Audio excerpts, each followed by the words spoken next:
Hello everybody, James here, and it's Storytime with Dutch Mantell, episode 148, closing on 150 episodes, Dutch. Scary, innit?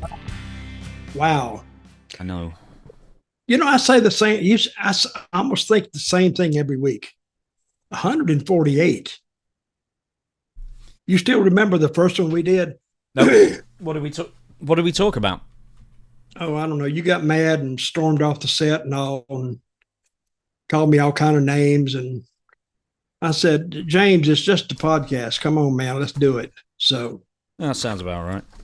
Hey, you've started another channel, right? I'm so glad you mentioned it, yeah. Listmania Wrestling is what I've termed it as, and what we're bringing out. I was saying that now I think we've got like 4 people working full-time for me now. So we've got editors on staff, we've got a scriptwriter on staff, there's me, of course, there's other people as well, that ancillary. I was telling you just before we started, Dutch, you know that this whole thing was just, this was a DOS around, this was something to do while lockdown and COVID times happened.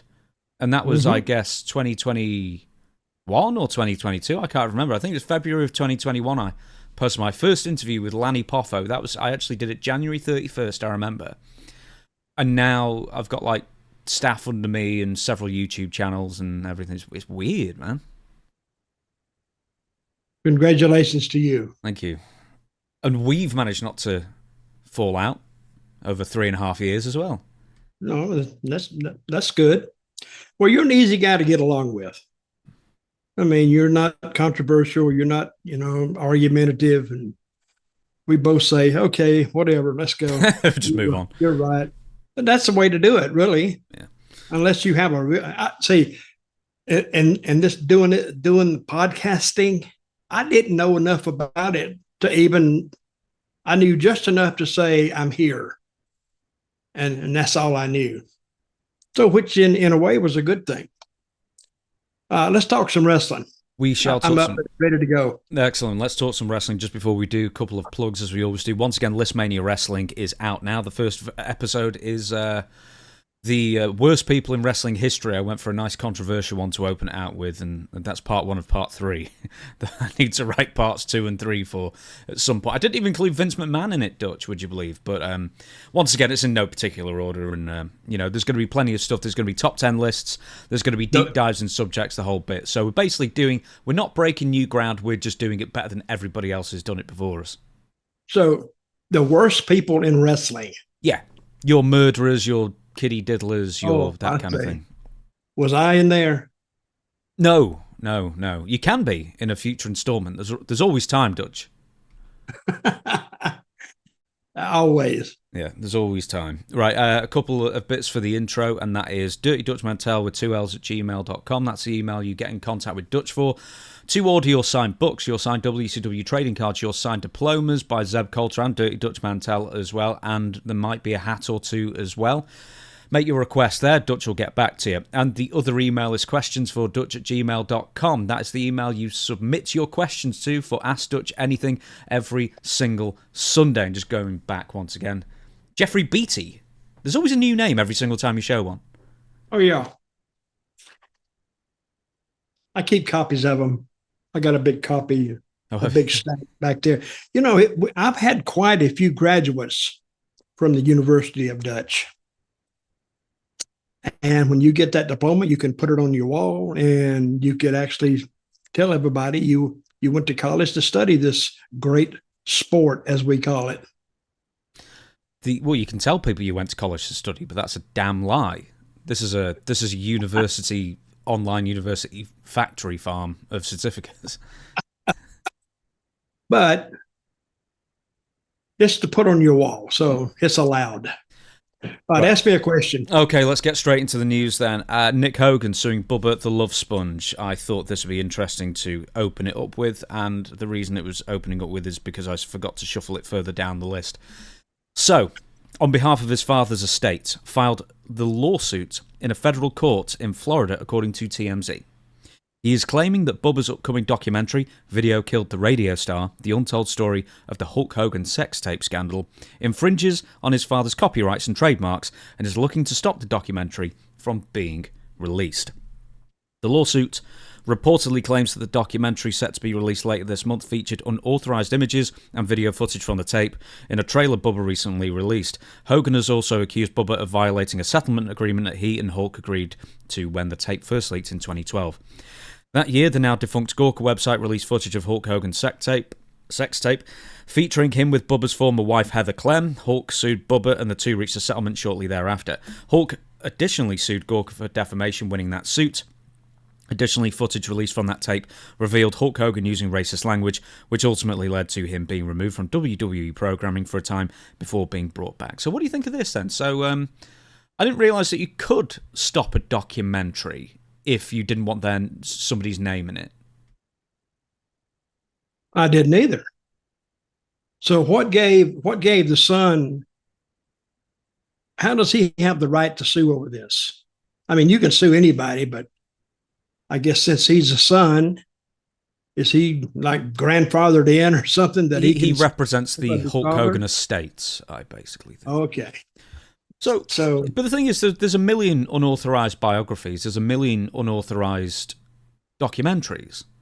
So I'm sort of wondering, I mean, it's not using music. I don't know if it's an issue using certain photographs, depending on who owns the copyright on those, I suppose. But I didn't think you could stop a documentary because it was about somebody. Well, now you've learned something. You can stop is this one stopped? No, he's merely filed suit. Oh, okay. But they hadn't gone in front of a judge, right, to actually legally stop it. No, I don't know. Just said filed the lawsuit in federal court.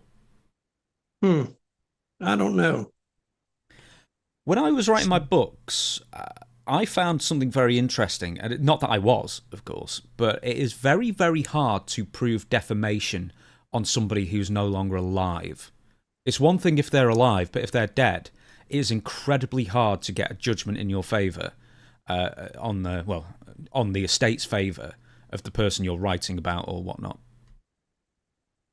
Yeah, he's just suing to stop the documentary, right? He's not suing for money, right? No, it just says, on the behalf of the father's estates, infringing on copyrights and trademarks, and is looking to stop the documentary from being released. What do you think Bubba's going to be trying to say on it? Just absolve himself of everything? Because he's claimed, and apparently, according to Bubba, Hulk Hogan also knew that it wasn't Bubba that released the footage. He merely covertly recorded it. Well, I've always made it a point that to not tape certain things. Yeah, don't have sex with some woman or guy if there's a camera close by. Just don't do it. Just say, nope, can't do it. I'm sorry. But, and hey, I remember when that came out, that was a huge, huge deal. Big time deal. So who owned that footage originally? Bubba? Yeah, so the way I understand how much money did he make out of that? Well, nothing. So the claim is that one of his staff or disgruntled member of staff or something stole the video and then sold the video or gave the video to muckraking journalists such as those at Gawker, yeah. Well, but Hogan, he actually ended Gawker, right? Yes. That lawsuit they had to go out of business, right? Mm-hmm. Well, sometimes those trash TV shows and those trash newspapers or whatever, sometimes they need to go out of business because that's what they're dealing in, just rumor and innuendo, but they present it as truth. So, and there's a lot of people out there, even if it's a rumor, they will believe that. So, I had people for years believing I knew how to wrestle. Boy, did I pull the wool.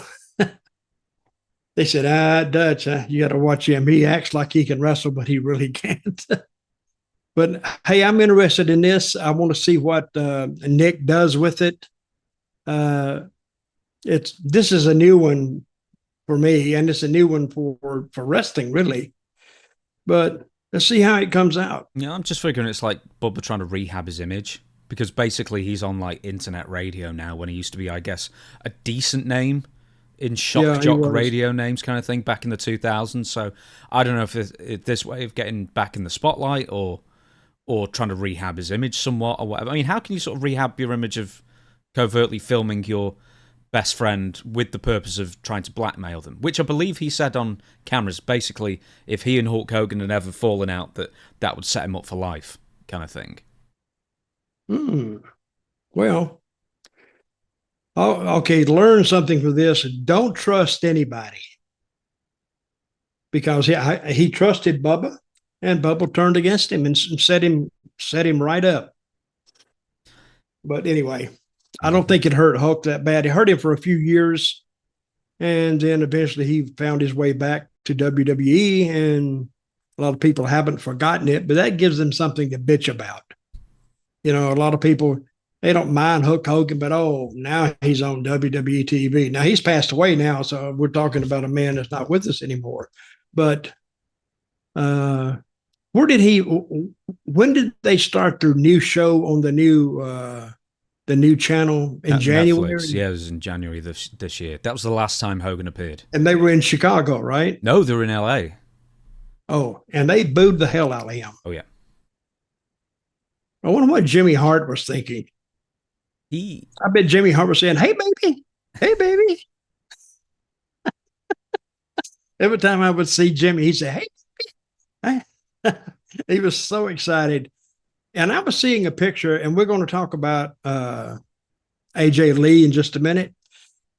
You know, how she doesn't look like she's aged today. Jimmy Hart is almost the same way. Jimmy Hart is 80 years old, but he moves around like he's 30 or 40. He really moves. It's almost like Father Time saw Jimmy and just skipped over him and took off. So, but he is what he is, a great guy.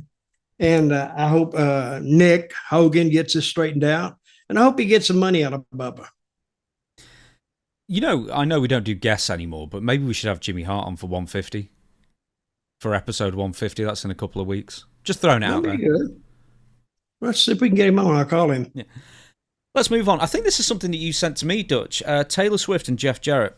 So, Jarrett explained in an interview, once again with TMZ Sports, that his family was going through an incredibly difficult time in 2006. Swift moved with... What's that? I remember it.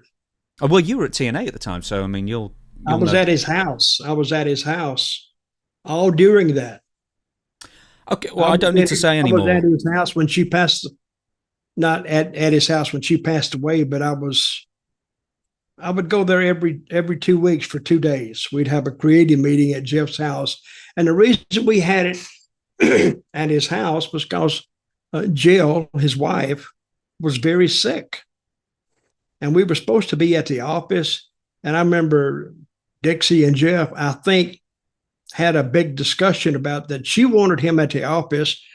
And he just told her, he said, "I'm not doing it." He said, I will hold the creative meetings out at my house. And it says, Dutch doesn't mind coming out there.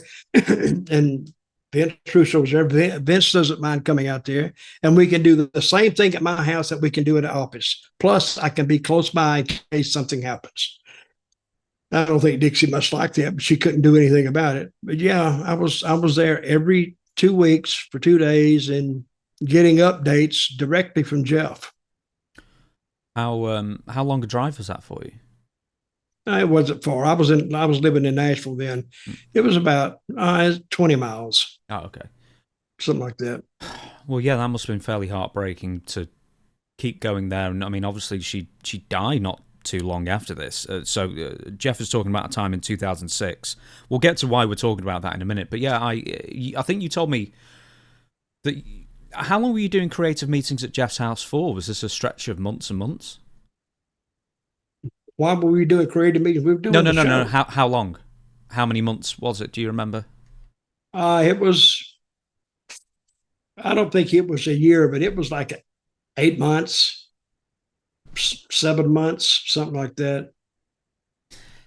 So the reason why you sent this to me, I've got light in my face at the moment as well, is because Jeff Jarrett was talking about Taylor Swift. Swift moved with her family to Hendersonville, Tennessee, when she was a little girl and had already made a name for herself when he knocked on the doors of some of the biggest labels in the music industry.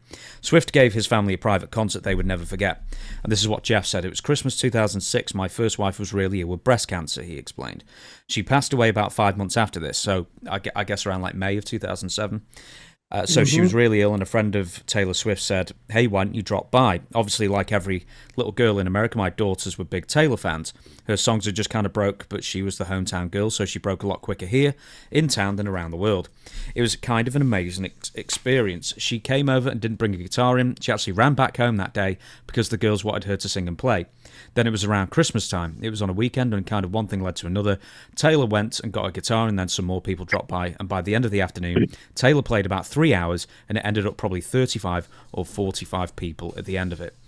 We had known her beforehand and again in the community, but that was where I think in a lot of ways she kind of bonded with the family, specifically with the girls. Now, am I right in saying that Taylor Swift was also the girls' like babysitter or nanny or something at one point? And yeah, she was like the babysitter at one point. And I didn't know who this girl was. I don't even think I don't think I remember even hearing the name Taylor Swift. I may have. But like Jeff said, she wasn't a big star then. She was on her way to becoming a big star. And his daughters, and I remember exactly when this happened because Jeff told me about it. And he was pushing her, and he was telling me she's going to be a big star. And I'm saying, okay, whatever. I'm not debating it or denying it or anything. I was hoping she would become a big star. But I think, and what's that word? Kudos. How do you say that? Yeah. Congratulations to Taylor for having the humanity in her to go and get her guitar and play for those young girls. They love Taylor Swift. That's her fans. And the mere fact that she played for hours, Jeff says 3 hours, which I'm sure she could do, is not surprising. But you name me another star that would do something like that. And I think Taylor still hasn't lost her community spirit, because I think she's a good girl, a good woman. She's gonna get married here pretty soon. Did you hear that? Yeah, but I don't care. I think they keep trying to push that news over here, and I don't think many people give a crap. But I know it's like massive news in America. Well, that's because you Englishmen, you cold-hearted bastards, you just don't care. Now, wait a minute. If this had been an English star similar to Taylor Swift, would you care? No. Oh, you still wouldn't care. No. You're just a cold-hearted bastard. I have no interest in celebrity anything. I don't understand how anyone could possibly care about if a celebrity is getting married or not.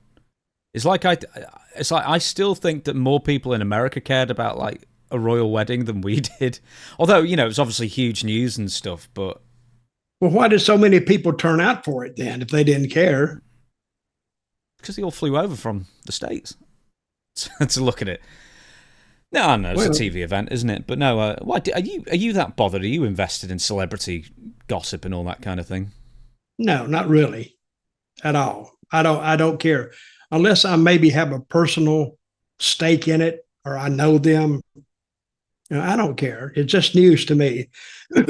That's why they have newspapers and writers and gossip columns and podcasts to talk about all these people. Well, suppose we do the exact same thing, but with wrestling. And we do this. Yep, we do. We do the same thing to wrestling. And but I enjoy talking wrestling, but I don't really enjoy talking about it to you because you're an Englishman and you don't care. Unless it personally affects you, you don't care. You're like me, so I can't hold that against you. Yeah, but anyway, talking get back to the subject about Taylor Swift. Yes, I was there doing creative meetings with Jeff and Vince and TNA during that whole period that Jill was sick, and she was very sick, and she was a nice lady. Do you know what we've never talked about, and we need to talk about at some point? Is if somebody can send a message into questionsfordutch@gmail.com, is we've never talked about the transition where obviously Jeff was widowed and then how he got with Karen and then the whole fallout of that. I don't think we've ever talked about it on this show. Really? Yeah. So you want me to gossip? Yes. You want me to gossip? Okay. But I remember that too. That's good. We'll save that for a future episode, but if someone can write in and remind me, the damn light. I've got like a blackout blind on my window, and it's, I guess, slid down. What if it just dropped on your head on this podcast? Well, it's made out of cloth. I think I'd get over it. Right. Okay, let's move on. Ronda Rousey. Now, this was one of your favourite subjects back in the older days of Storytime with Dutch Mantell. We always used to report on the latest stupid thing that Ronda Rousey had said. But this one's interesting. Anyway, Ronda Rousey apparently had an issue working with Alexa Bliss. So, where are we? Here's the quote. It was Alexa Bliss, right? You beat for the title first time. Fighting Alexa Bliss at all was fucking ridiculous. I mean, and you want to know why they had me against Alexa Bliss? Yes. Because she had the most merch sales at the time. Right, exactly. On that side. Like, what the fuck? And like, right that's there. your decision-making process? I've heard of worse decision-making processes, Dutch. Wait a minute. So she didn't want to work with Alexa Bliss. Yep. Is that it? That's it. So did she bitch about it openly or no? That I don't know. She probably told Creative. Well, see, this is the problem I have with these people who are believing their own hype, believing their own gimmick. Yeah, she was a UFC fighter, and she was very good at it till she met those other two girls that knocked her out in successive matches. She couldn't take a punch. So her pound and ground attack, that's what got her all these victories, because she'd take them down and just ride them till they just wore out. But she couldn't take a punch. And what's that girl, Holly Holm? It was Holly Holm and Amanda Nunes, yeah. Yeah, and that Holly Holm found it. Wait a minute, you have a big line across your face. But anyway, I know. Look, I was watching that match, and she has no chin. She cannot take a punch. So Holly Holm, she fought from a distance. And the strategy was very clear. If you watch the match, she stayed away from her. She stayed away from being taken down and just threw those long, arching punches at her, and finally connected with one, and she was gone. And Holly Holm did it first, and Amanda Nunes did it second. Mm-hmm.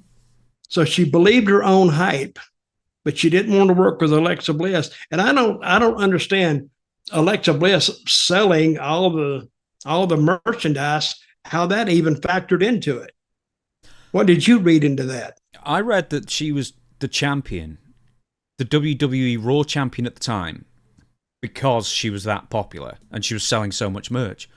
Uh-huh. And as I say, that's not the worst reason to push somebody if they're popular and people are buying your merchandise. That's generally a pretty good indicator that you should get behind somebody. Right. Because the fans are supporting that person, and the more they support, the more her merchandise sales will go up, more tickets you sell, more pay-per-views you might sell along the way. But I guess she didn't see it that way and didn't agree with creative. The reason that Ronda didn't want to work Alexa Bliss is because she thought that Alexa Bliss was too small. Well, that's not her choice. That's a job. So you either take it and you do the best with it you can, But to me, that's a personal thing. I've seen this before because the guys, and it's not strictly a female problem. A lot of guys say, "No, he's too little. He's too this." I've had guys say that about me. Those really big guys. "Oh, I don't want to work with him. He's too small."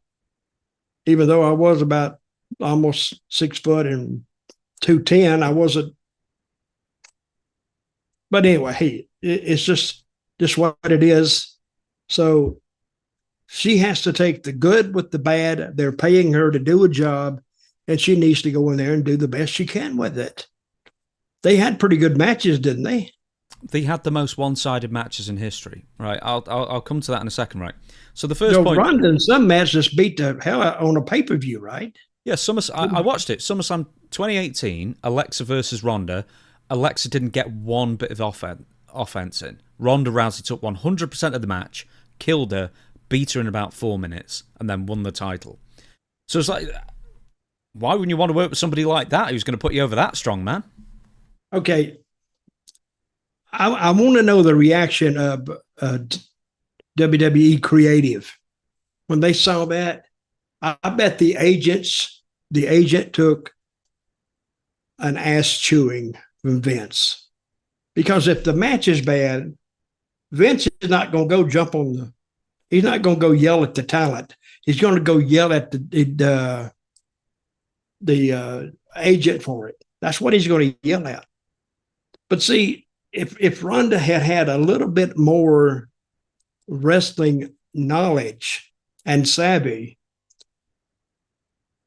deal saying was, make your opponent look good, because when you beat him, you look better. So what Ronda did was went out there and just beat her up and just killed her in 3 or 4 minutes. And the people sit there and their merchandise that they like to buy, their image of this big indestructible female who they like, just got destroyed out there. And if Ronda had had a little more sense, I will say that, she'd have known not to do that. I would like to know who the agent was for that match.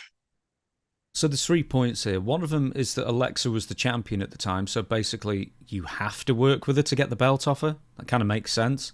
Yes. Secondly, the match was a one-sided squash. So, I mean, how does that not benefit you? So I don't know why you wouldn't want to work with somebody who is you're going to beat so handily. And the third thing is, if this is a size issue, on her second run, Ronda Rousey's second run in WWE 2022 and 2023, she worked with Liv Morgan for months. Like, she's just as small. So, like, what's the difference? Okay, this is now, it's a little bit more clear to me. It's more of a personal thing, I'm wondering, with Alexa now. Absolutely. I was going to say this. She just didn't like her, period, and didn't want to work with her.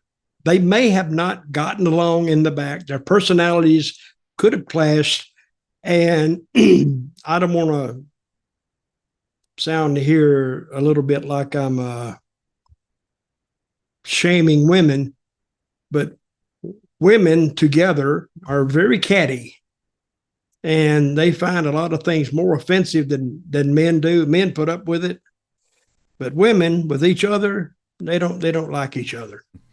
And I bet, and this had to be an issue on Ronda's side, totally, because now did she beat up who was it she took the belt off of? Alexa. So she beat up Alexa. Did Alexa try to fight back? I think she threw a punch and Ronda caught it. And then just from then on, it was just a domination. Oh, I would love to have been a fly on the wall back in the dressing room when they got back. Oh, I would love to hear the agent going off. I would have loved just to have the voice tape of Vince in the back screaming. And, he went off on that. On another interview, Ronda further expanded why she won't be returning to WWE. It was a lot of needless anxiety and things like that. This is a Ronda quote. And the whole company was just a chaotic shit show on the inside. And then they ended up dropping all my friends, Rousey said, pointing to her former stablemates Shayna Baszler, Marina Shafir, and Jessamine Duke. So I really have no reason to go back. I wanted to do a run with the 4 Horsewomen, and I never got to do that. And now I feel like I've already accomplished everything that I wanted to in WWE, and all that's really left for me is to go there and have fun with my friends, and none of my friends are there anymore. Well, thank God they didn't have the 4 Horsewomen, because if Ronda was the leader of them, you can imagine how they would just beat the hell out of everybody else. Because when Ronda was in the dressing room, the agent could come in and say anything. As soon as he would leave, or the agent would leave, Ronda would say, hey, guys, we're going to do this. And they're listening to Ronda, not listening to the agent. I don't think that would have gone over anyway. I think that would have died the death of a dog. So Jessamine... Excuse you. Jessamine Duke left wrestling shortly after and went into streaming, live streaming, gaming and stuff like that. Marina Shafir went to AEW. Yep. And Shayna Baszler was fired not too long, or released from WWE. So what is she doing now? Best I know, nothing. I'm not sure she's wrestled since. I'm interested, though. Just one second, I'm going to check. I'm sorry, I've just checked. She actually wrestled at Josh Barnett's Bloodsports on April 17th.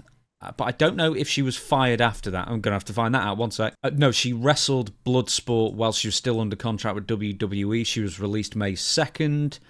90-day no-compete clause ran out on July 31st. But apparently she was also spotted in NXT July 9th. As a producer, as a backstage agent, I guess as a one-off, and I guess they didn't keep her there because I've not heard anything about her since. So that's pretty much it. Wait a minute. Shayna Baszler was a agent for a pro wrestling encounter, a match? Yeah. NXT. There you go. Right. Okay, then. Let's move on. Matt Riddle. Talked about him a few weeks ago, Dutch. Yep. He's causing issues for himself. Is how sure it is. What do you know about this? Before me just talking the whole thing through, what do you know about it? No, I don't. I know very little about him, other than what I've read. I met him one time, I think. That's it. As far as knowing anything about him, I know very little about him because I wasn't around him that long, and I wasn't around the business at that time. So. Just when I read, and I know just as much about him as everybody else does. Of course, that's what I'm reading. But he's a little bit of a heat magnet, isn't he? Something like that. We talked about this 2 or 3 weeks ago. We discussed his fallouts with Goldberg and Brock Lesnar and Shane McMahon and Vince McMahon and Triple H. 5 people you pretty much don't want to annoy if you want to get anywhere in WWE. Yep. Anyway, he's done apparently worse now. So... here's the long and short of it. I've done the short version. Matt Riddle, a host of controversies behind him, including accused of certain things, multiple drug suspensions and other embarrassing incidents leading to his firing from WWE in late 2023, has now no-showed a promotion in the UK simply because he didn't want to get on the plane. The promotion was to give Riddle several bookings to make his 4-night stay in the UK worth it by furnishing him with, like seminars and, supplementary wrestling bookings kind of thing over the 4 days. Riddle's manager then asked to have Matt Riddle's time split with the promoter in Paris. The English promoter agreed, and then the Parisian promoter decided after a while that he didn't want to use Matt Riddle for whatever. He just said he couldn't work with him. So that's already a red flag where someone agrees and then says, actually, I just can't work with this guy. And then it was so late in the day that the English promoters could not find any supplementary bookings to complement the wrestling match that was going to be held on Sunday evening, Sunday before last, I believe. So this led to, once again, Matt Riddle not wanting to get on the plane. So essentially he's gone from 2 or 3 bookings, or 3 or 4 bookings over the course of a 4-day stay in the UK or 4-night stay in the UK. And then it's sort of been whittled down to 1 booking, and that was the wrestling match. Now, I'm not taking up for Matt Riddle here, but I'm sure you would also be like, man, I was going to get 3 or 4 bookings, and now I'm getting 1, and I'm not getting paid much, and it's a long flight. I mean, it's a long flight, isn't it, Dutch? I mean, you know it, I know it. Have you gone muted? No, you've gone muted. I'm okay. Oh, there you are. So I have a lawnmower outside my window, and can you hear that? No, you're fine. So anyway, yeah, a transatlantic flight. No fun. It's about a 5.5 hour flight from New York. No, it's 7.5. To England? Yeah. Oh yeah, you're right. It is longer than that. It's 5 hours to LA. But that's England is like 5,000 miles, right? New York? No, from New York it's less than 4. It's like 3.5. Okay. Anyway, the point is it's like 7.5 hour flight from New York. Right. Riddle then later posted a rambling video where he said the UK promoters had booked him on a crappy flight in the middle seat with no meal. The UK promoter then responded by saying no seat was allocated to him because he never bothered to check in. And that also the promoter provided screenshots of there being 2 meals included with this flight. Mm-hmm. So already that's suspicious.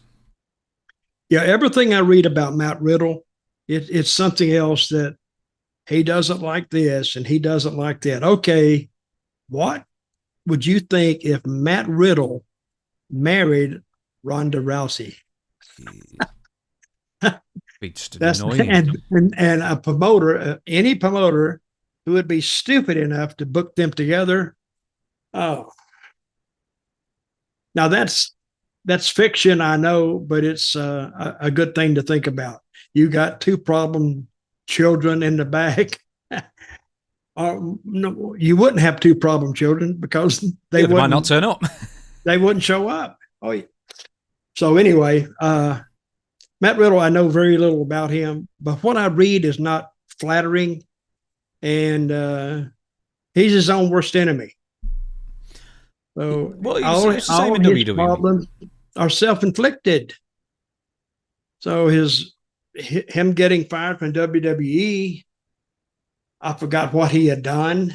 There's another drug suspension failure that he got fired from. There's more to this story, just before you carry on, because I want to. So basically, Matt Riddle was meant to fly on a Thursday and arrive on a Friday, maybe. Yes. Friday morning or whatever. He didn't, or maybe on a Wednesday to Thursday, whatever it was. He never got on the plane. He instead booked himself a match in Miami and went there instead. He never told the promoters in the UK that he wasn't going to show up, and the promoters he basically ghosted them, didn't respond to their text messages for the most part, never told them that he wasn't showing up, and then it gave the promoters, once they figured out Matt Riddle hadn't got off the plane or even got on the plane, that they had less than 48 hours to replace him. And also, it was apparently a charity show as well. So ultimately, Matt Riddle apparently no-showed a charity show and gave them less than 48 hours notice just because he didn't tell them that he wasn't going to be there. Which I sort of think, and correct me if I'm wrong, Dutch, if you give them enough notice, even a few weeks, and just say, look, I was expecting 4 bookings or 3 bookings worth of money, now it's only 1, it's a very long flight for 1 booking, I can't justify that amount of stress and being away when I could make more money at home, I'm sorry, I'm going to have to cancel. So why not just say that then? People would be disappointed, but people would understand. How much does he ask for? I don't know, but I bet he's asking thousands for an appearance. I heard $5,000. Did you really? That's, funnily enough, exactly what I was going to get. And I'm thinking, what the hell? He wouldn't draw $5,000 in tickets. Now, if I'm a promoter and the guy's asking me for $5,000, I say, you got to be crazy. I'm not doing it. And I wouldn't do it. That to me is, what amazes me is that he gets booked at all at that price. Now, that may not be the price. I don't know. But let me say, I think it's got to be at least $2,500 or $3,000. I suspect you're right, and I tell you what, he gets booked a lot on the indies. He's had, I mean, just in 2025 of the ones that have been recorded. And let me tell you about the indies. A lot of those guys, they're marks too. to paying that. They want to meet him. So, okay, hey, I'll give him $3,000. I'll just have a picture made with him and get to talk to him and be around him. So that's what we're dealing with here. But if he can get it, I don't blame him for getting it. I do blame the promoters for providing him with that much, because I don't think he would sell that much in tickets. Would you buy a ticket to see Matt Riddle? No. Here's the thing, is that he's worked dozens of times, and that doesn't include conventions and seminars. So he's making good money as an independent contractor. What's the absolute cardinal sin, Dutch, as an independent wrestler? Is not showing up. Taking deposit money and not showing up. And being unreliable. Mm-hmm. Nobody can trust you. It's what it is. He also, because he can't, he's an interesting interview, if nothing else. He also did an interview where he criticised wrestling's version of the Me Too movement back in 2020. I think his name was thrown in there at one point. I don't know for sure. But, he was unhappy with it. And essentially, a promoter... Now, the Me Too movement was about women who have been sexually harassed or assaulted. Yes. And women added their name to that. Well, women added men's names, to that. And they added the men's names. Yes. Whose name didn't you see on there? Yours and mine. Right. Because, a lot of women won't talk to.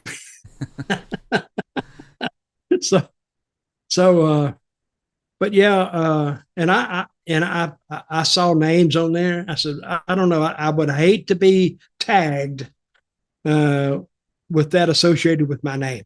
Mm-hmm. And one thing I've never done. I've never been forward with women, because I wasn't. Well, I can't say how I was raised. That's a personal choice. I just never did it. But I have seen guys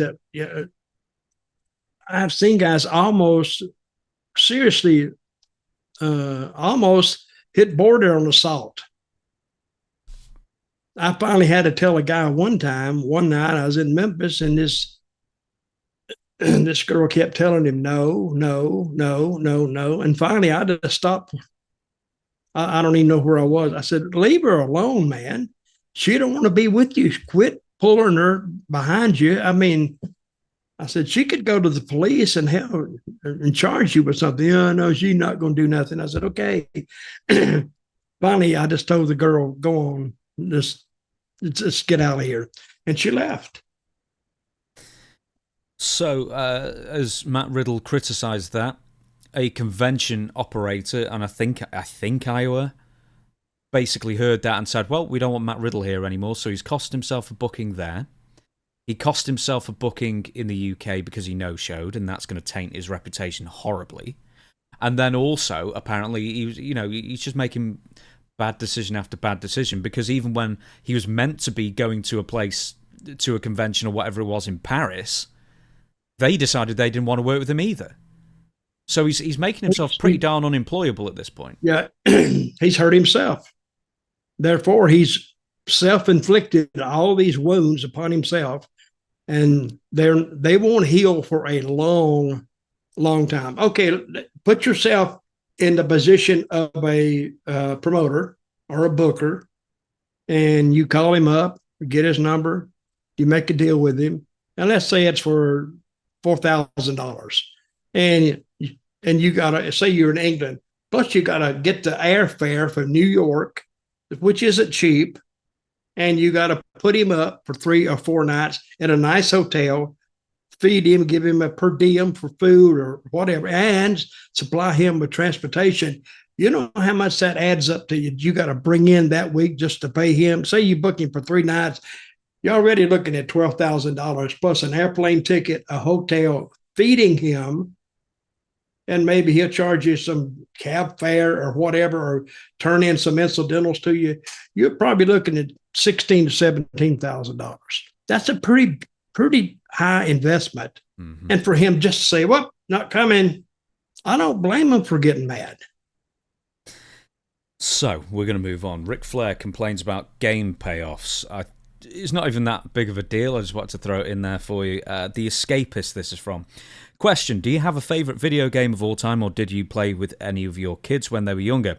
Answer from Ric Flair, I've never played video games in my life. I can't play them. I'm terrible. My kids could beat me in 1 second, so I quit. I'm a bad loser. Question, were you surprised you weren't included in the latest WWE 2K25 game? Did anybody let you know about it?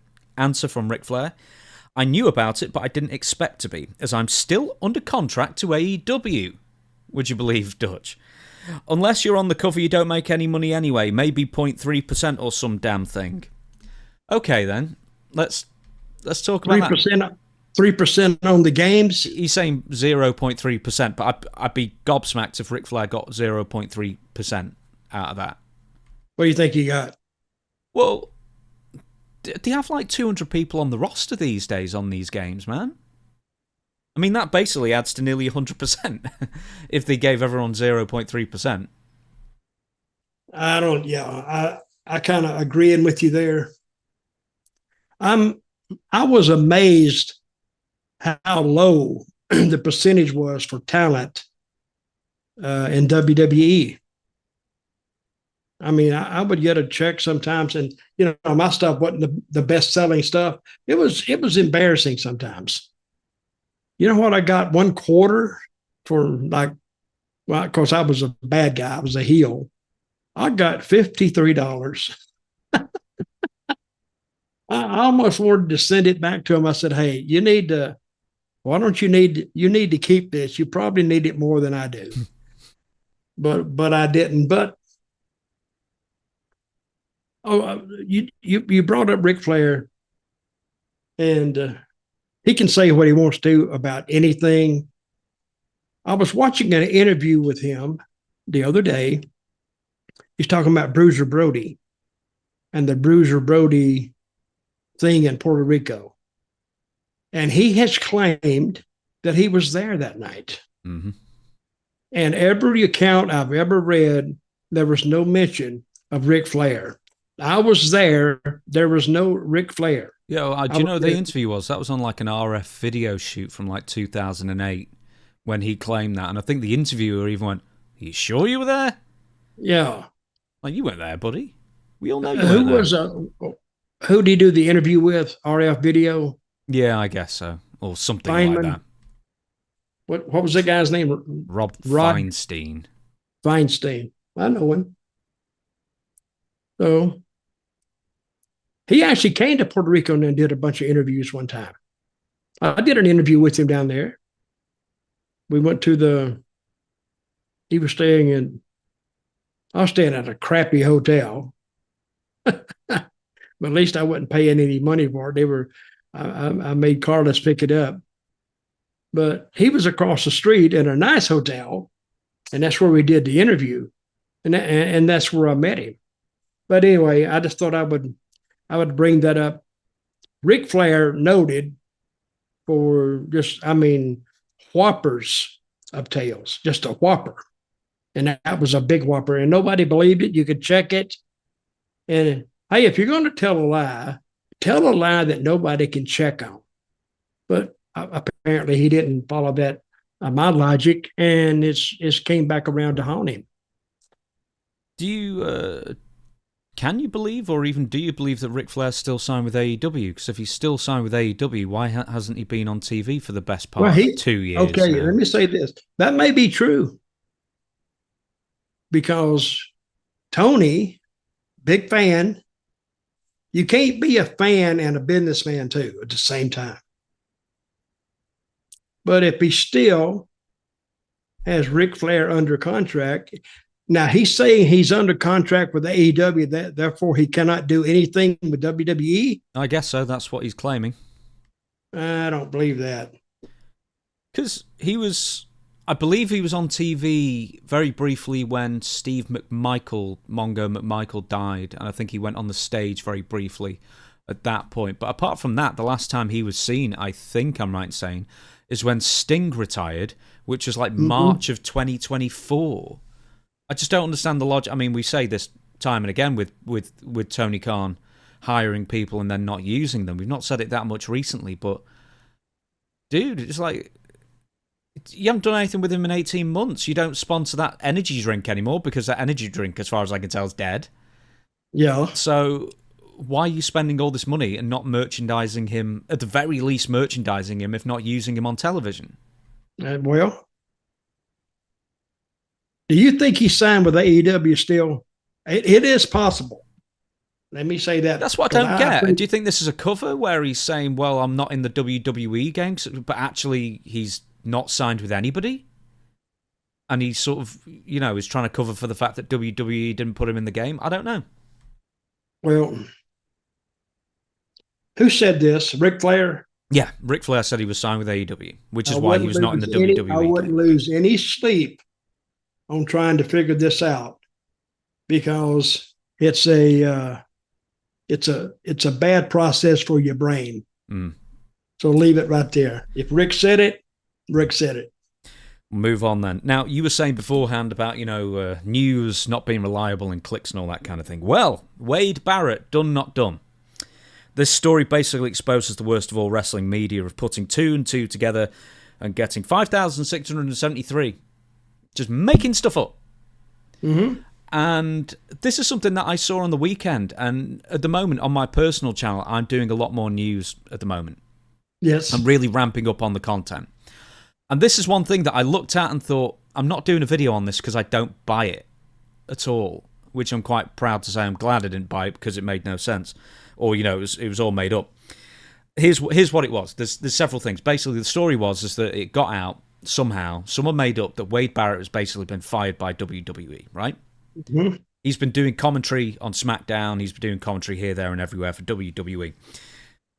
But it starts here. Nikki Bella, who's just gone back to WWE, made a claim and a comment about Wade Barrett ahead of the WWE Clash in Paris show on the Bella Twins podcast. This is what she said. I would love to have a conversation with Wade Barrett, and he avoided me on Monday, which was shocking because he always comes up and says hi to me, and he tried to avoid making eye contact with me in the hallway. And I understand when you want to be a heel commentator and stuff, but then there's one thing of like, Michael Cole does this beautifully, and this is why Michael Cole is one of the greatest commentators. He knows how to take a life story and put it into what we do, because that is real. We don't go out there as robots or superheroes. We're actually professional athletes, and we go through real things, and we have to, put that a part of it. And honestly, that stuff really doesn't bother me because I get it. Like, I was watching the pre-show and I saw what Wade was saying about me, even the pre-show, and I was sitting there getting ready in the locker room. I'm like, oh, okay, that's fine. Okay. Not sending you a Christmas card. But what I loved is how Michael Cole then put it, like, about, what I've been to, what got me here, this era of me. Basically complaining about what Wade Barrett said about her on a pre-show. What did he say about her, though? Okay, this is from Cage Size Seats. Since when has being desperate for success an insult? Becky Lynch is somebody who's completely changed the game from Nikki Bella's era, the Divas era. And Nikki Bella was fantastic. She was the top performer within the confines that she had to work with in that era. The game has changed. It's not even close these days. Now, Becky Lynch is somebody who has dragged women's wrestling into the 21st century and beyond. She is the standard bearer of how great women's wrestling is today. Becky Lynch was a Hall of Famer many years ago. She won it all many years ago. She can go and retire on a desert island with all her millions or clear off to Hollywood anytime she wants. The fact that she is desperate to stay number one in this industry is something we should be applauding, and I'm absolutely disgusted in Nikki Bella's words. So basically, Wade Barrett is being a heel commentator and saying that Nikki Bella's era doesn't compare to Becky Lynch's, and she's not the performer that Becky was. That's what he said, that? Yeah. And she got butt hurt over it. And she got mad about that. Yeah. And he's supposed to, I don't know about that. Okay. As a shoot, she is mad at him. Yeah. And she also claimed that Wade Barrett avoided her, the Raw, after those comments were made. But here's Wade Barrett's response. I had no idea Nicole felt this way, and I'm happy to have this conversation anytime she likes. I wish she brought it up when we said hello to each other at Raw, rather than via her podcast. I don't understand the avoiding claim at all, simply not true. What's this made-up drama, Dutch? Well, that's a personal issue. They're going to have to settle it between themselves. But I don't think what Wade said, that's his job to commentate. And if she gets mad about that, I mean, all heel commentators would be. Can you imagine what she would have said if Bobby Heenan had been out there talking about her? Yeah, she would have gone to a convent talking about her, yeah. or anybody else that was as a short commentator. They're paid to do that. So if he said it on commentary, that's his job. It's all I can say. And if this is a shoot, I think she's getting upset over nothing. So Wade Barrett and Nikki Bella have already smoothed things over. That was confirmed by Wade. Here's the thing. Here's the crux of this. Wade Barrett was then taken off commentary, and it wasn't announced why. He was replaced, I don't know if he was replaced on SmackDown or whatever last week. I can't remember. I can't get the days right. But basically, he wasn't going to be on commentary. So somebody then decided to post that Wade Barrett had been fired or had been taken off commentary permanently. Just made it up out of thin air. To the point that all the other wrestling news websites picked up on it and posted this. Or pretty much all of them did. Without corroborating. To the point that Wade Barrett, real name Stu Bennett, went on social media to dispel the rumours. I usually ignore BS reports like this, but it's causing needless hate to be spewed towards people I work with. WWE have kindly given me a couple of weeks off for personal time, booked 9 months ago, and then I'm back to business as usual, a complete non-story, the end. Well, I believe Wade. If he put that out there, I believe him. See, I read his wife was pregnant and had a baby. Well, I mean, 9 months is a suspicious time, but... Well, yeah. And that's probably where that came from when I heard 9 months. But,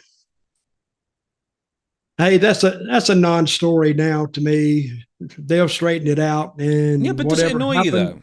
Does it annoy you? You know, all the wrestling news websites are constantly guessing. Hey, they've always annoyed me. Guys like Dave Meltzer back in the day, you know, at one time, Dave Meltzer was like, anything he said was gospel. Anything he said had to be true. So I've taken a lot of heat off, you know, Dave Meltzer because people would read it, believe it, and he could have said anything. I can honestly say I have never sought out a Dave Meltzer observer unless it was just laying around and I picked it up. And yeah, I'd read it if I had access to it. But as far as me going out of my way to get the Observer newsletter, never did it because I didn't believe any of his stuff anyway. And a lot of that stuff was planted. And there were a lot of guys who were calling Meltzer to get their names out. You know who one of the ones that Meltzer had a good relationship with? I know you're going to say Eddie Gilbert. Gilbert and Brody and Pillman. I don't know. I didn't know about Pillman. I think Chris Jericho has. I think, and I may just be guessing, I think Steve Austin did for a very long time. Possible. The Rock did at one point, I believe. Don't know how close, but yeah. Basically, Terry Funk did. I know that. I don't know about, well, Paul Heyman, you were going to say as well. Quite a lot of people. Bill Watts, I think, might have done. Or maybe that's the other one. I don't know. There were a lot. Well, the names would surprise you. Bill Watts, that surprises me because I didn't know that because he hated those guys. He literally hated them. But turns around that if it's true that Bill did communicate with Meltzer, you know, it changes how I look at Bill because he preaches one thing, he did another. I think I'm right in saying, but yeah, he may have heard of something that Meltzer wrote about him, Bill Watts, and Bill may have been calling him up just to set the record straight.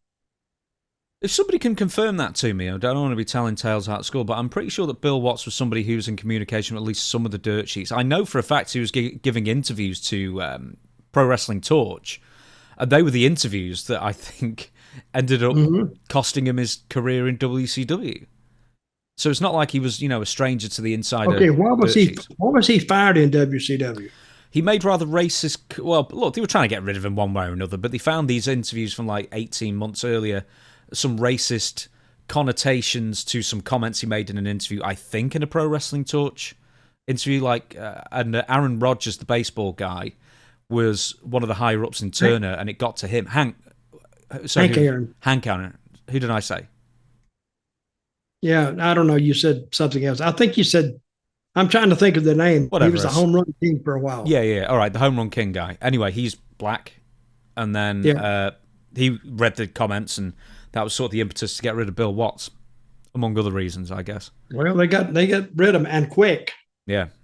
Very fast. Right.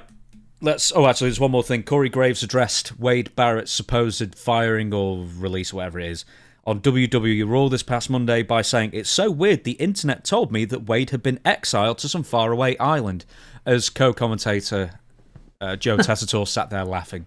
Right, okay then, Matt Morgan. He still hates John Cena. Well, yeah. There's a reason top guys stay top guys. And a big part of that is refusing to put over up and coming, is what he meant. That the fans are starting to change and start rooting for, i.e. see Zack Ryder, Jack Swagger at the time, Alberto Del Rio at the time. Please tell me who John Cena put over the years of 2004 to 2012. He wouldn't even allow NXT as an entire group and stable to beat his ass down when Wade Barrett could have come out as the world champion eventually. It was the hottest story in the company in the last 5 years. When it started, he still said no. Eric, please name, and he's talking to Eric Bischoff. Eric, please name any WWE agent on God's green earth that would actually pull Jack Swagger aside and say, "I'm not supposed to tell you this, brother, but Cena doesn't want to do the job for you." Said, "No WWE agent of all time. They would be fired the next day. They know that they get in where they fit in. None of them in 1 million years would cross John Cena as agents. Not one of them. He was their money train at the time." Do you think John Cena was actively holding back talent? Because of the only talent that he may have held back that I kind of agree with is Wade Barrett. Because there was an incident just before you got there in WWE with the Nexus. And Wade Barrett was the leader. And essentially, John Cena super Cena'd up and beat all of the Nexus on his own. And it really should have been Wade Barrett's time because he had a lot of steam behind him. That's like the only one that I'd probably agree with. But what do you think about John Cena as far as holding down talent? I don't think he held down talent so much as upheld his standing in the company. He didn't care about that talent. What John Cena cared about, and rightfully so, I'm going to kind of take John's side on this, is he didn't want to hurt himself. And he didn't have the confidence.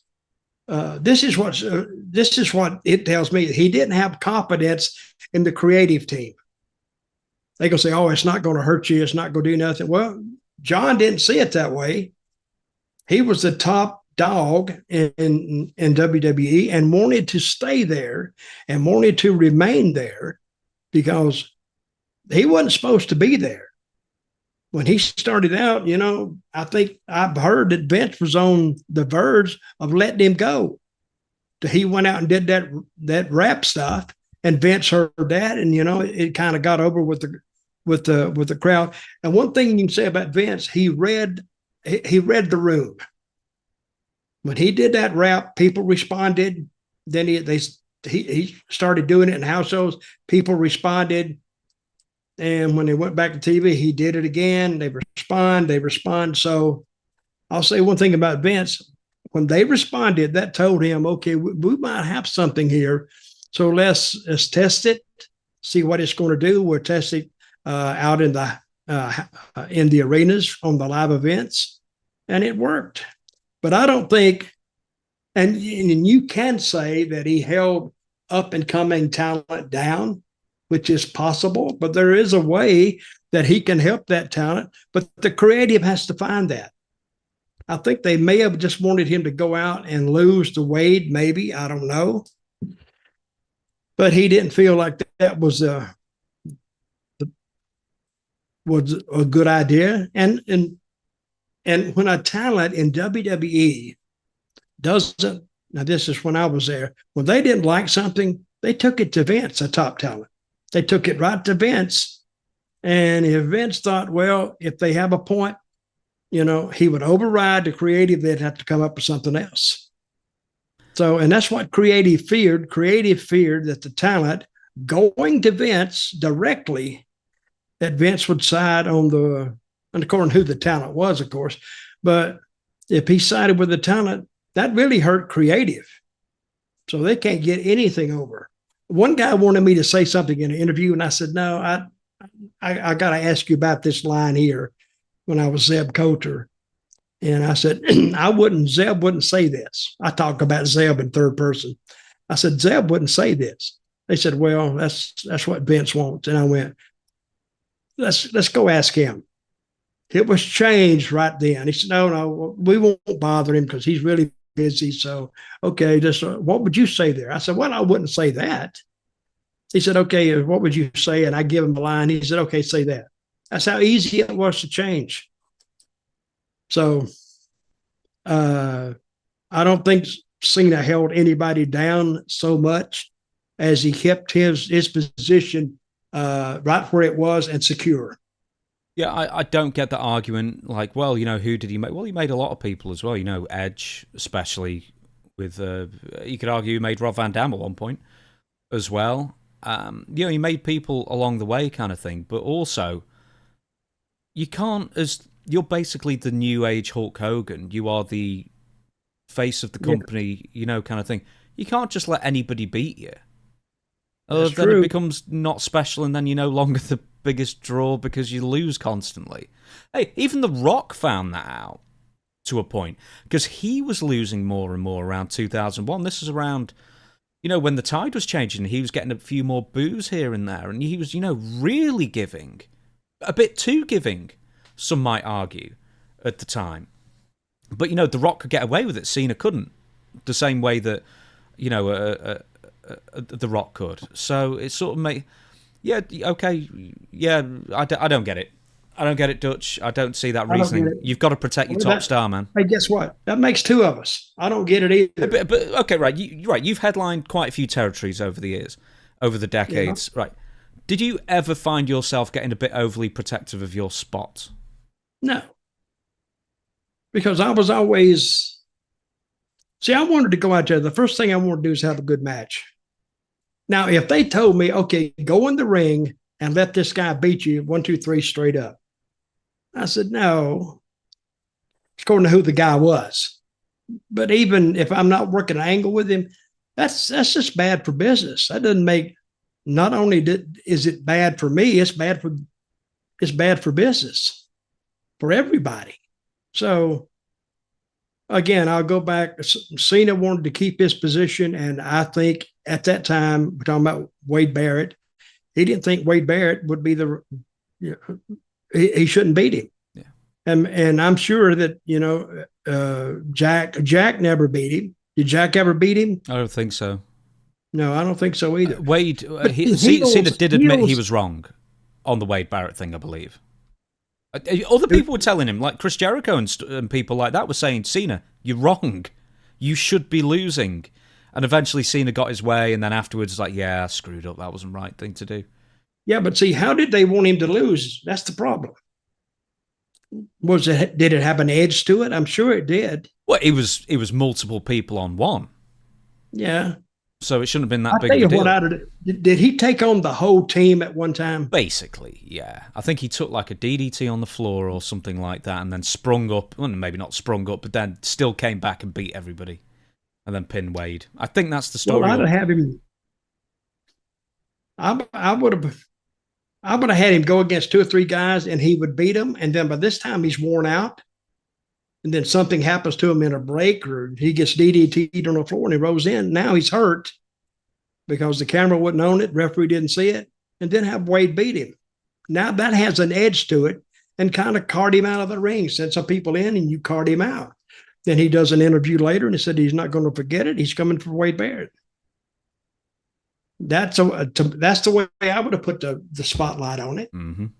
But if you don't want to do it, hey, a lot of guys, if they don't like something, this is what they'll do. They'll go out and sandbag it. They'll do it, but they'll sandbag the hell out of it and say, hey, I did what you wanted. Technically, they're right. So what are you going to say? The way he did it? So you can have your own personal opinion, and the guy say, well, I was hurt. I was this. That's hard to prove. But it's been around since day one, because one talent doesn't think that he should be the top star. Now, I'm not holding this against guys. Everybody who gets into wrestling, unless they believe they can do this and could be the top dog, they don't need to be in it. They have to have that mindset going to the ring. And John Cena, he had it. Wade Barrett had it. And that's when you have problems, because if you've got a guy like that understands the business, you don't have that problem. Next up, The Undertaker's opinion on house shows. So during his opinion on The Undertaker's podcast, Kurt Angle recorded how he and Brock Lesnar were involved in live events to further get ring experience together, especially in big matches. The Undertaker praised the concept and thought today's wrestlers don't get enough recognition due to the lack of live events. So recognition? Shouldn't be repetition, even if some of them are household names. Some bad transcripting going on here. The dark matches help me dramatically. Yeah. If I wouldn't have done those, I would have never been ready. Yeah. You're absolutely right. Yeah. I think that's one of the things I think that a lot of people that come up today, they need and they miss out on, is because they don't run enough live events. Right. But I mean, I think it's because there's always that transition period. For people even been in the wrestling business a while, there's a transition period the way that the WWE way. And a lot of times you'll notice that guys will come up and they'll get on TV and then you don't see them. Right. Yeah. And it's just because they kind of stump their toe and stump it. Right. You're absolutely right. Anyway, the point is that he thinks that wrestlers are missing out on house shows and repetition and getting these matches down pat before they're on TV. I agree 100%. How else are you going to learn something? You think a football team goes out there and practices one day and then they play the game? They practice and they practice and they practice till their tongue is hanging and dragging on the ground. And that's how they get better. It's repetition, repetition, repetition, especially in the quarterbacks and the receivers. A quarterback has to understand his receiver. No, he's going to fake in, then he's going to go out, and he'll hold that ball an extra 1/10 of a second and zoom it. Same way with wrestling, because these guys need to get in front of live crowds to see how they respond to whatever he does.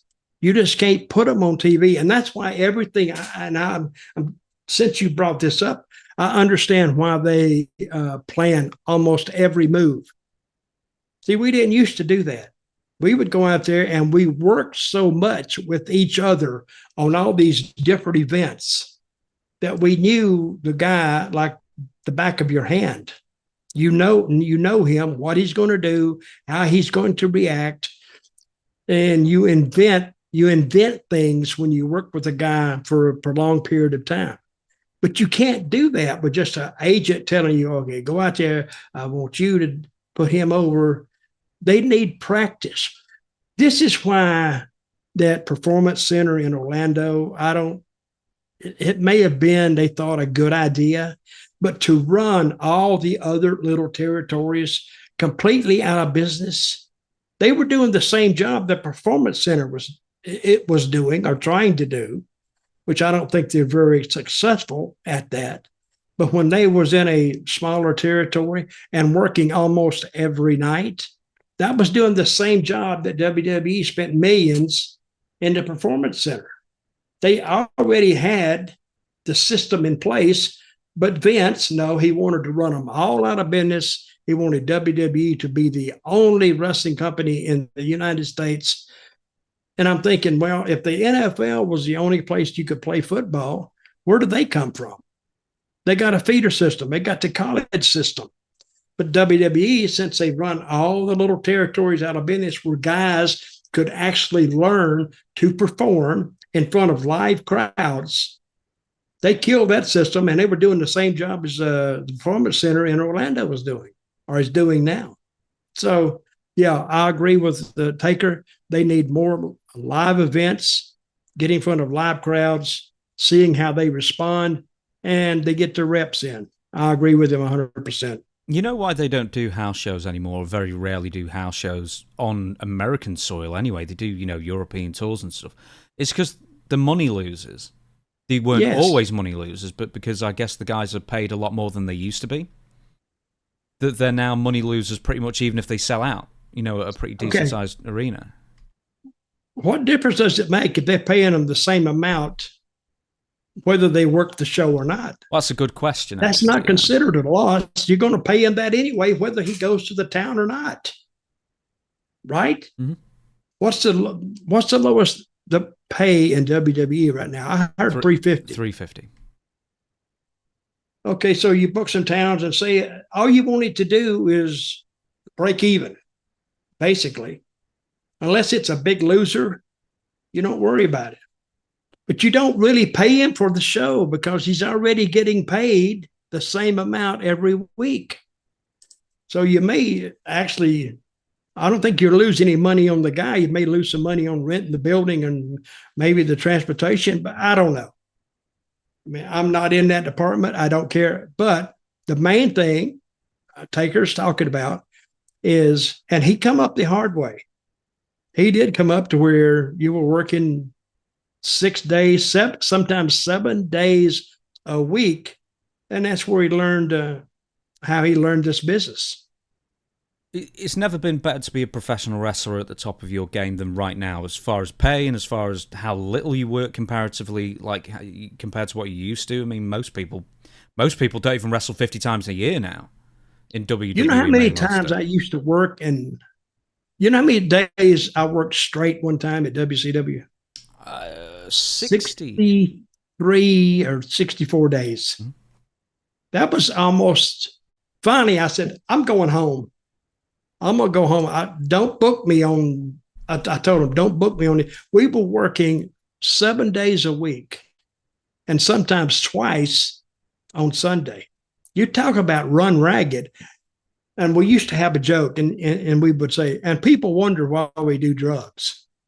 Well, I wasn't doing drugs, but I damn near started because those guys were taking somas like candy because it would knock them out. And they'd go to sleep and they'd get rest. But I never took a soma. I was actually tired. I slept naturally, I guess. But that was a tough run. You were on the road all the time. You were on in like 63 days without going home. That was tough. It really was.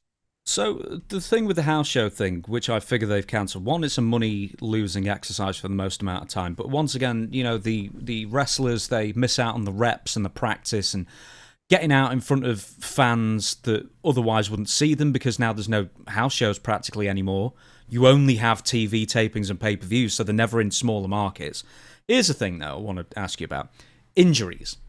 Because you think, well, okay, so the more reps you get, maybe the less likely you are to be injured, but the more matches you have, the more likelihood you are to be injured. But now that there are no house shows, practically, the injury rate's the same. And in AEW, it's the same. The injury rate's really high. They're high in both companies. There are tons of injuries. Isn't that more of an indictment of two different things? One, I don't know what the first one is, something to do with not getting used to your opponent enough. But the second one is also it's an indictment on the style of pro wrestling now, which is really dangerous. Well, you bring up a question I don't have an answer for. But if you go a week or two and say you just have just an interview on Raw or SmackDown, but you're not actually wrestling in an actual match, you get rusty. And your body is, and when you finally go back to it, even after 2 weeks, your body's not used to that. But if you're going out every night, you take a little 5-minute loosening up period, you're ready to go. It's almost like going to the ring without warming up. You'll get hurt.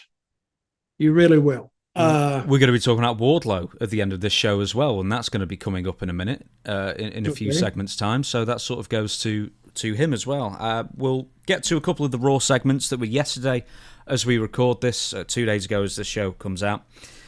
AJ Styles is now doing shoot, quote-unquote, comments on his interviews, or he did on WWE Raw. You watched it. What did you make of it? So he talks about Gallows and Anderson, who were fired, and Meechin, who's on SmackDown. I don't think that's a shoot interview. Nah. I don't think he came up with that on his own.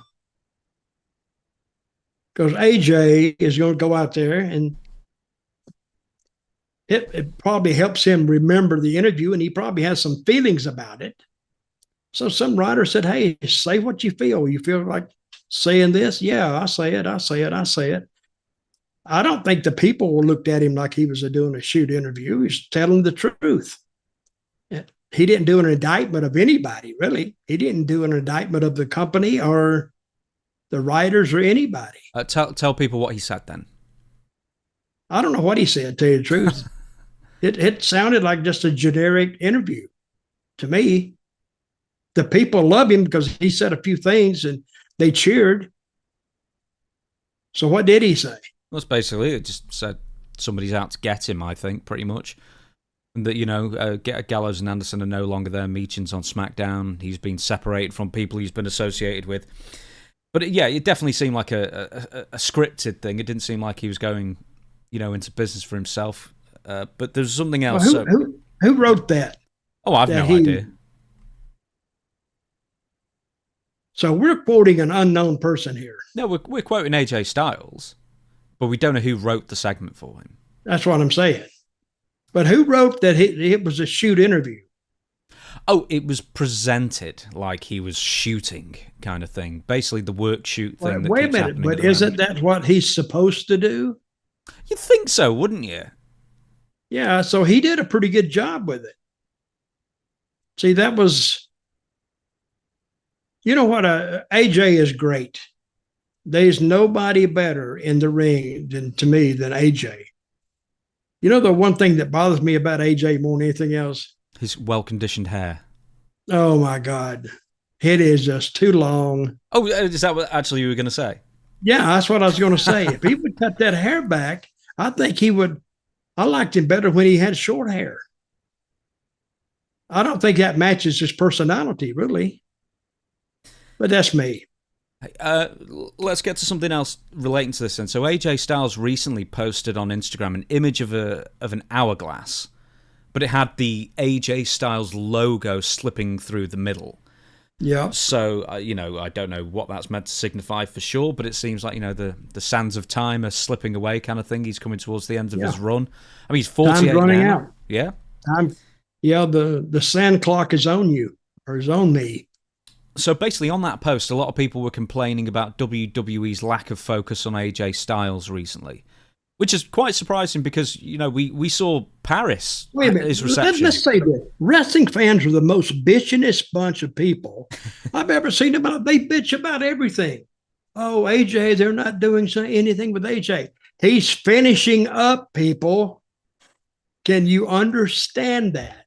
He's going to be gone in what? The end of the year? Or maybe early next year, February or something, I think. So why do anything, big with AJ? He's been around. How long has he been there? 2016, so it'd be 10 years. Okay. By the time his contract rolls around. He got 10 years out of a major wrestling company. He never will ever have to work again. He can walk away with his head held high. Nothing's embarrassed him. All the matches he's ever had were like classics, thanks to AJ's skill and proficiency at pro wrestling. And so they're looking at finishing him up in a way that's a tribute to him and to his career. And so people bitching about, they're doing nothing with him. Hey, giving him an interview, that to me is doing something with him. So one of the people who were complaining on AJ Styles' post on Instagram was his son, AJ. It's actually called AJ, but AJAY. He responded to a comment suggesting Paul Levesque, Triple H, was disrespecting AJ Styles with his booking and it upset him. And then Styles' son said, "You ain't the only one, man." So apparently AJ Styles' own family are also bummed out that AJ Styles hasn't featured enough. So AJ Jr., how old is he? I don't know. He hasn't got a Wikipedia or anything. I don't know either. But I think just because he put that on wherever he put it, Instagram or Reddit or X or wherever he put that, he's just talking.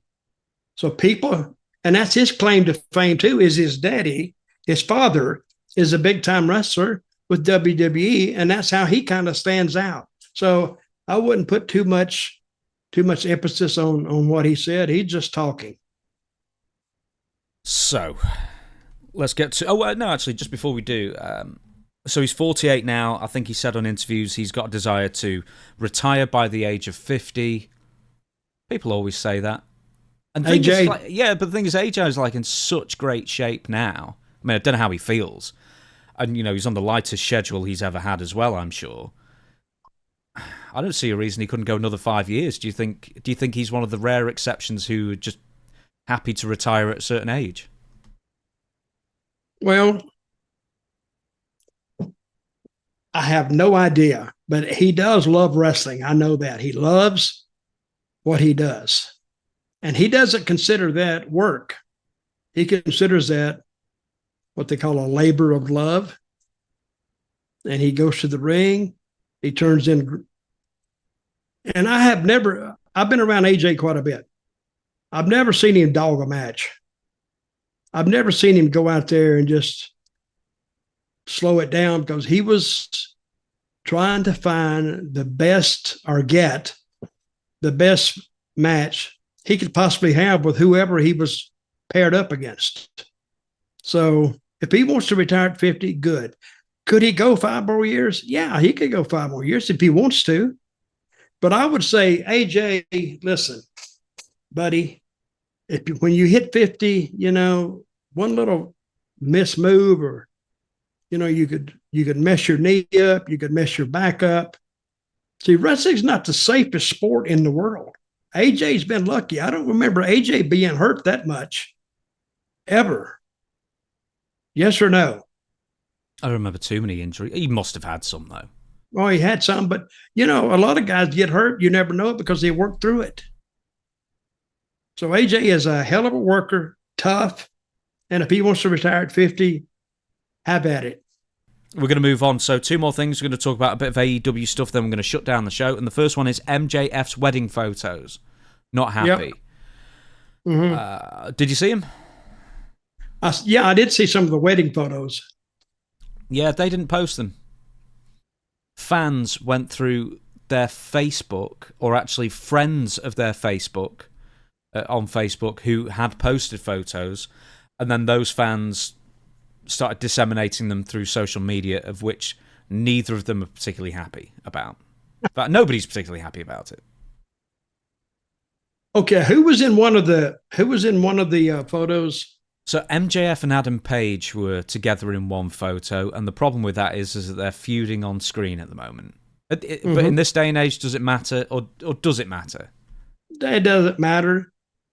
I mean, they let the genie out of the bottle years ago. But even 40 years ago, people were saying the same thing. 50 years ago, they were saying the same thing. They just didn't have proof. Now they have proof, so they're going to beat that horse to death. But I did see the photographs, and just because they didn't disseminate the photos themselves, the fans did. So, and they're actually good photos.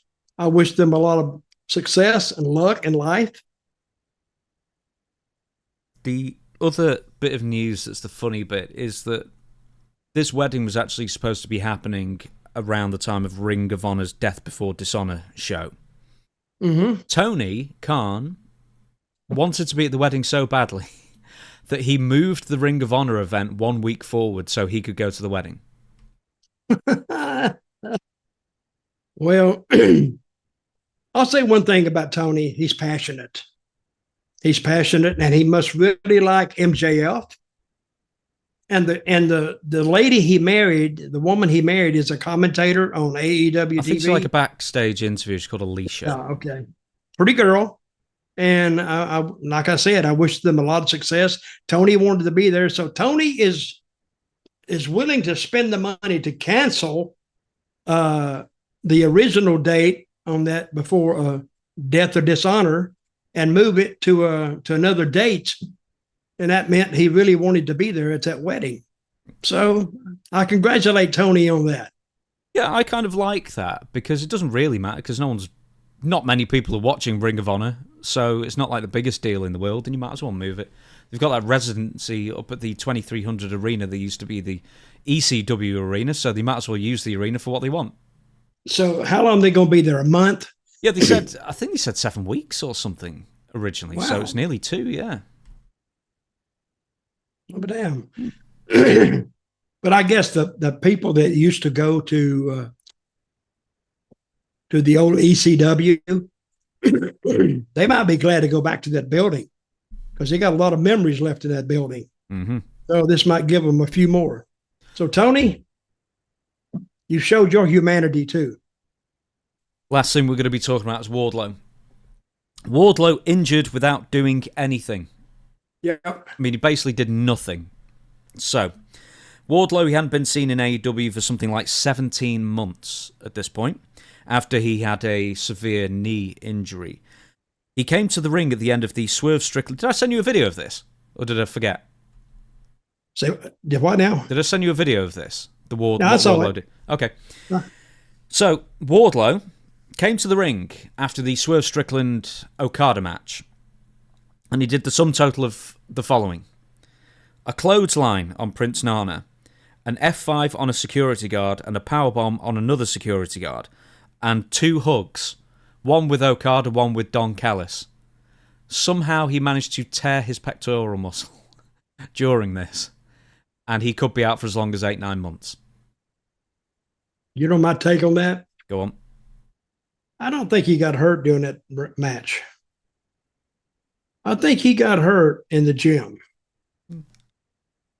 and maybe told Tony that he got hurt in the match and he's out.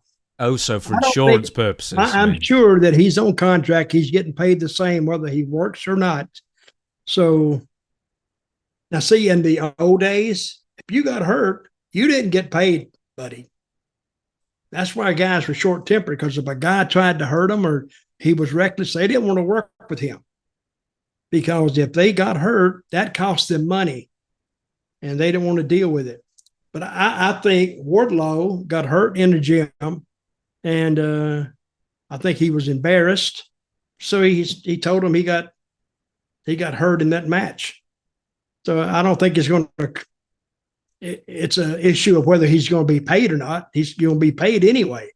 But I think he got hurt maybe doing those deep bench presses. And I think that's how they tore it. He did nothing in that match to tear a pec muscle at all that I saw. Did you? Well, here's the thing. The Ultimate Warrior, when he got to WCW, the first bit of physicality, he did nearly nothing and managed to tear a bicep or a triceps or something. It's like when you're all muscled up, you've got more muscle to tear, I think. Yeah. Especially when you've been inactive for a period, as you were saying beforehand. So what did he do in that match that he could have torn a pec muscle? What pec muscle is it? What side? I don't know. One of them. He gave a clothesline, right? Yeah, so that'd be the right. Yeah, maybe. Some guys do it left.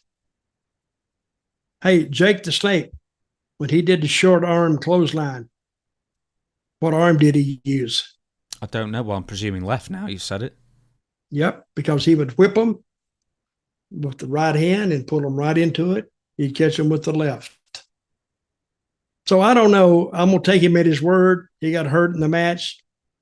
Whether or not he got hurt in the gym doesn't matter. He's hurt. So he was gone for a year, and then he was cleared to wrestle, but then he ended up doing, I think, 2 series of American Gladiators as a gladiator. And he got through that, I guess, relatively unscathed, even though that's like shoot competition to a point because you're wrestling and running and climbing and all that kind of thing. And then he goes straight to AEW and gets hurt, like within a minute. Okay, so when he was doing American Gladiator, he was getting a check from Tony Khan and a check from American Gladiator? Yeah, I guess so. Wow. He was cleaning up, wasn't he? I don't know if he's the most unlucky person in the world, but I was doing some digging about this. So, he had the knee injury, kept him out for a year. He wasn't on AEW TV for 17 months. And then this. Let me ask you a question. Do you like Warlow and how he presents himself? He's all right. I mean, I wouldn't do backflips over him. Here's the thing, is that the time to push him was 2022 when he was feuding with MJF. And they had that great big blow-off match because Wardlow was MJF's bodyguard. And essentially, it was the match for him to win his freedom. And he was one of the most popular guys in the company. All the momentum in the world was with him. And there were 2 problems. He won decisively. That's all great. The other problem is that the subsequent Dynamite, MJF went and did a promo where he didn't really reference Wardlow. He talked about his AEW contract with Tony Khan and basically started airing dirty laundry about that. Then he disappeared for 5 months. So that took the shine off Wardlow. And then around the same time, CM Punk and Hangman Page were having their issues on the promo battles. And that took the shine off Wardlow as well, plus other stuff. And it was just he ended up just having horrible luck in that sense, that outside influences sort of overshadowed his big win. And then booking-wise, they didn't really do too much with him. He won the TNT title, and then he was just just in the middle of the pack, and then he disappeared again, and then he came back and disappeared, and came back and disappeared. Well, I think he's lost his shine, and he's going to have to be rebuilt at this point. Well, surgically. I've never been a...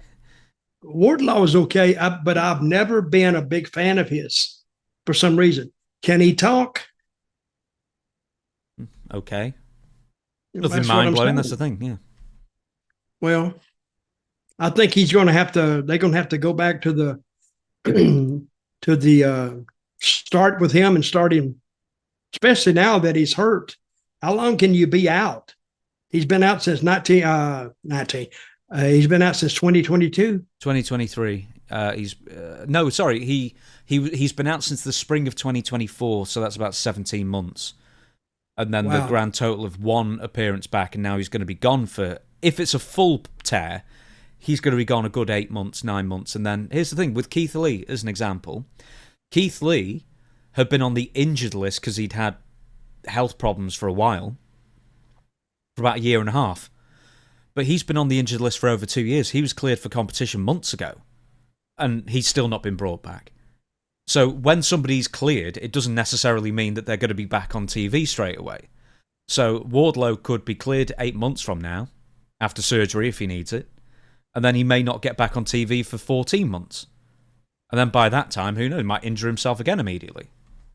Well, Tony had figured out, watch the show and see what he does. Well, what he did with this was when Wardlow came back, he stuck him with the Don Callis family, bringing their number up to 12. That's way too many people for one group, surely. Yes, it is. It's hard to... The bigger the group, the harder to manage. And who are you going to put the spotlight on in that 12? The top 3? You could have done that without adding a bunch of people to them. But he's got the people. He wants them to do something. It's Tony's company. He can do what he wants to do. Whether I want to watch it or not, excuse me, whether I want to watch it or not is a different story. All right, everybody, thank you so much for watching or listening or however you consume this. We'll be back on Sunday for questions for Dutch@gmail.com. That's how you email the show to submit your questions. Until then, we'll see you again on Sunday. Dutch, we the people. We the people. See you Sunday.